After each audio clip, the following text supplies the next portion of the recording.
BJP कोटे से पथ निर्माण मंत्री रहे नितिन नवीन इस वक्त हमारे साथ है मौजूद बातचीत करने के लिए। देखिए, उलटफेर हो चुका है इस वक्त जो राजनीतिक घटनाक्रम है उसको लेकर क्या कहेंगे आप? देखिए, बड़ा स्पष्ट है कि नीतीश कुमार जी ने अवसरवादिता की पराकाष्ठा कर दी और देश और बिहार की राजनीति में जब भी अवसरवादिता की बात आएगी तो उसका पर्यायवाची नीतीश कुमार होंगे। जिस प्रकार से उन्होंने 2017 में या 2013 में कहिए, उन्होंने कहा था कि हम नरेंद्र मोदी को स्वीकार नहीं करेंगे और 2017 में उन्होंने ही कहा कि हम भ्रष्टाचार मॉडल से समझौता नहीं कर सकते हैं और नरेंद्र मोदी मुझे स्वीकार है। नरेंद्र मोदी तो परिवर्तन नहीं हुए। 2013 में जो आपका स्टैंड था, 2017 में स्थितियां वही थी। नरेंद्र मोदी में तो परिवर्तन नहीं हुआ, नरेंद्र मोदी वही के वही थे। आपने अपने स्टैंड में परिवर्तन किया और कहा कि नहीं, हम भ्रष्टाचार से समझौता नहीं कर सकते, हमको बहुत तनाव है, बहुत हम पर दबाव बनाया जा रहा है, इसलिए हम भ्रष्टाचार से समझौता नहीं करके हम भारतीय जनता पार्टी नरेंद्र मोदी के नेतृत्व में आने को तैयार हैं। और उसके बाद आए, हम लोगों ने भी देखा कि भ्रष्टाचार जो हमारा प्रमुख विषय रहता है, हम लोगों ने भी उनको साथ आने दिया, न्योता दिया और साथ में हम लोग सरकार चलाए। 2022 कौन सा फिर वो भ्रष्टाचारी सदाचारी कैसे बना, ये तो नीतीश कुमार को बताना चाहिए। उनकी चुप्पी को लेकर आप कुछ कहना? देखिए, उनकी चुप्पी जो मैं को तो ये नहीं, जो खामोशी बनाया उन्होंने पिछले 2 महीनों से और बोल रहे हैं कि बिहार में तनाव था। मैं पूछ रहा हूँ तो किस प्रकार का तनाव था? ये मुख्यमंत्री जो हैं, गृह मंत्री भी हैं, क्या कार्रवाई हो रही थी, आपको तनाव लग रहा था? सामाजिक तनाव की बात उन्होंने कहा तो फुलवारी की घटना पे अगर कार्रवाई हो रही है, किशनगंज अररिया में कार्रवाई हो रही है, तो ये उनको तनाव दिख रहा है। जब भी उग्रवाद और उन्माद फैलाने वाले लोग अगर जागेंगे और उन पर कार्रवाई तो होगी ही, चाहे सरकारें कहीं की रहें। और वैसे 1000 सरकार को हम कुर्बान करने को तैयार है।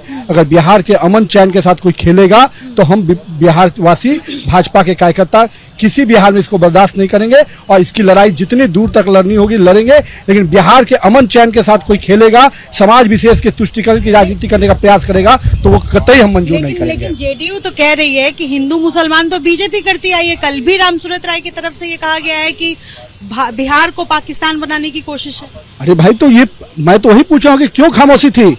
पीएफआई की इतनी बड़ी घटनाएं घटी फुलवारी राजधानी मुख्यालय, गृह मंत्री के मुख्यालय क्षेत्र में, और वहां पर घटनाएं घट रही हैं, मुख्यमंत्री खामोश थे और बाद में बोल रहे हैं कि तनाव था। तो तनाव किस चीज का? क्या उस पर कार्रवाई हो रही तो आपको तनाव हो रहा है? और कार्रवाई क्यों नहीं होगी?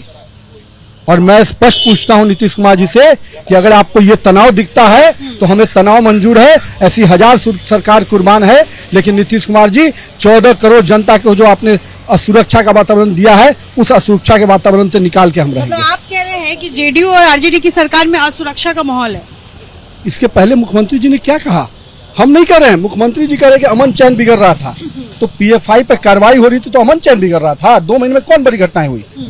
आप ही मुख्यमंत्री जी से पूछिएगा कि 2 महीने में ऐसी कौन सी घटनाएं हुई जिससे आपको तनाव लगा, समाज में तनाव हो रहा है? तो एकमात्र घटना जो हुई पीएफआई पे कार्रवाई। तो पीएफआई पे कार्रवाई हो रही है, आपको तनाव हो रहा है, यानी समाज विशेष को चिंता आपको है, बिहार के 12 करोड़ जनता की चिंता नहीं है आपको। एक आखिरी सवाल है, गृह मंत्रालय को लेकर अभी भी गहमा गहमी जो है वो बनी हुई है। क्या गृह मंत्रालय तेजस्वी यादव के पास अगर जाता है तो बिहार में लॉ एंड ऑर्डर की स्थिति वैसी रहेगी?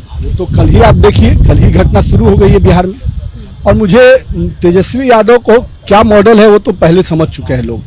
बिहार की जनता जानती है कि उस व्यक्ति के आहट से ही बिहार में उग्रवादियों का और जो बिहार में उन्मादी तत्व हैं, जो अराजकता के तत्व हैं, उनका हौसले बुलंद हो जाते हैं। तो मुझे तो कुछ नहीं करना है। लेकिन अब नीतीश कुमार जी बहुत लॉ एंड ऑर्डर की बात करते हैं, मैं तो उनसे पूछना चाहता हूं कि क्या है लॉ एंड ऑर्डर का आपका परिभाषा?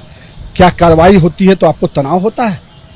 चलिए, शुक्रिया बातचीत करने के लिए। तो ये बीजेपी से नितिन नवीन है जो इस वक्त सवाल खड़े कर रहे हैं कि जिस तरह नीतीश कुमार ने कहा कि अमन चैन की स्थिति बिगड़ रही थी बिहार में, तो पिछले 2 महीने में पीएफआई को लेकर के जो घटनाएं हुई, क्या वो स्थिति बिगड़ने की बात है? अगर आतंकी के खिलाफ, यानी आतंक के खिलाफ अगर कोई काम अगर सरकार की तरफ से किया जाता है तो क्या वो अमन चैन बिगाड़ने की स्थिति है? ये सवाल नीतीश कुमार पर फिलहाल नितिन नवीन उठा रहे हैं। उसके साथ साथ गृह मंत्रालय को लेकर के जो ऊहापोह की स्थिति है उसको लेकर के भी नितिन नवीन की तरफ से जो बयान है उसमें उन्होंने कहा है कि गृह मंत्रालय अगर नीतीश कुमार से हट करके अगर तेजस्वी यादव के पास जाता है तो बिहार में पहले ही बहुत अच्छी लॉ एंड ऑर्डर की स्थिति है नहीं, और अब क्या होगा वो पूरी जनता देखेगी। अपने सहयोगी राजेश कुमार के साथ ईदिश्री, एबीपी न्यूज़ पटना।